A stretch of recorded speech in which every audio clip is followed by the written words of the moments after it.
Hello, everyone. This is Financial Literacy Made Simple with Ms. Rodriguez. Today is going to be the first day of our little mini series on financial literacy for educators. And today we're going over Introduction to Budgeting. Hopefully, by the end of these series, you'll have a solid understanding of basic financial terms as well as principles. So today we're going over budgeting, but we'll also go over savings, investing, credit utilization, and debt management. And hopefully, by the end of this, if you don't already, you'll recognize the importance of long term financial planning, including retirement, and be able to learn a couple tools available to you as well as some resources. Now, whether you're new to the teaching field or you've been in the game a while, hopefully you'll find something useful at some point in the series. So, just a little introduction. Hi, I'm Ms. Rodriguez. I graduated from university in fall of 2020. I'm an alumni of the Teach Houston program, and I teach chemistry here in Texas.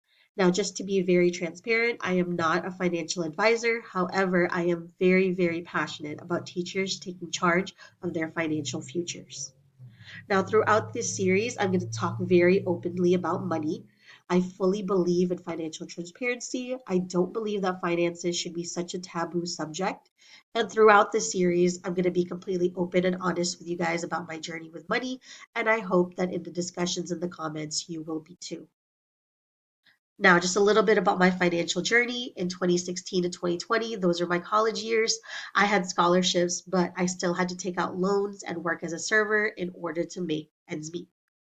In fall of 2020, which was right when I graduated, I had student loan debt and I had no financial stability. I was basically living off credit, paycheck to paycheck. And in the spring of 2021, I got my first teaching job. So I started my career.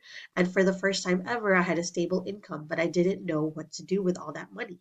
During that year, I really started thinking about retirement planning. I learned about TRS and I decided to open up a Roth IRA to supplement my retirement. In December of 2021, I became a new homeowner. I bought my first home with the help of a teacher assistance program, which I'm going to go a little bit more in detail about in a later video. And from 2022 to now, I've really gotten into financial literacy and I've started investing in my future. I learned about the power of investing, particularly in real estate, and now I own 3 houses and operate 3 Airbnbs. So today we're just going over budgeting, but we'll also go over credit, debt, savings, and investing throughout this series. Just for a second, I want you to think to yourself, which of these topics are you most knowledgeable about? And which of these topics do you think you need the most work on? And I want you to go ahead and click on that video and watch the one that will be the most helpful for you. So first, today we're going over budgets. So creating and managing a personal budget. In order to start budgeting, you need to track your current income and expenses. So how much do you make each month? What are you spending your money on? How much do you end up spending from your paychecks? And if you have any leftovers, how much do you have left after your expenses? Now, normally we like to go by the 50-30-20 rule, which is 50% of your income goes to your needs, 30% goes to your wants, and 20% goes to your savings. But ideally, that 20% would be a little bit higher, right? If you could bring your needs and your wants down, that 20% for savings can go up. There are a couple budgeting strategies out there, but I'm just going to give a quick little overview of each type.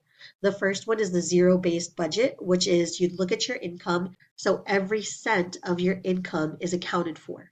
The envelope budget is where you have physical envelopes where you put your money into. So you take everything out in cash and you delegate where all of your money goes to by putting them in envelopes and only spending that amount of money on that category. The last one is the pay yourself first budget, which is where you put your money into the 20% savings first, and then the rest of your income can go towards your needs and your wants. There's a lot of budgeting tools out there. I will link one in the description below. The one that I'm going to link is this one right here, which is with the consumer.gov. If you look on their website, they do have a budget template on there, which looks like this.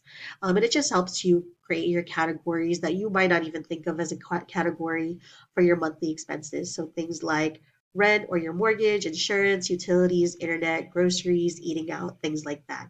So any sort of budget worksheet would work for your purposes. Just choose one that you like the format of and use it to figure out what you're spending your money on right now. And based on where you're spending your money on right now, you're going to make adjustments so that you can reach that 50-30-20 and start putting more money away towards your savings. There are a lot of really great budgeting apps out there. The one I use personally is NerdWallet. YNAB is also a really great one, and Good Budget is also a really good one. So if you're more of a paper pencil type of person, maybe you'd want to use a budget worksheet. If you like apps more and you want something to track for you, then a budgeting app might be a really good option. So that's pretty much what you need to know for budgeting. Thank you so much for your time.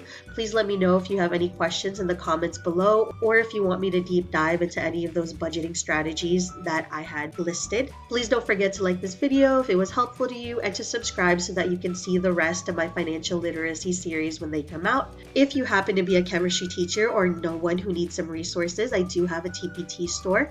My TPT store is called Chemistry Made Simple, and I have a lot of really great resources on there.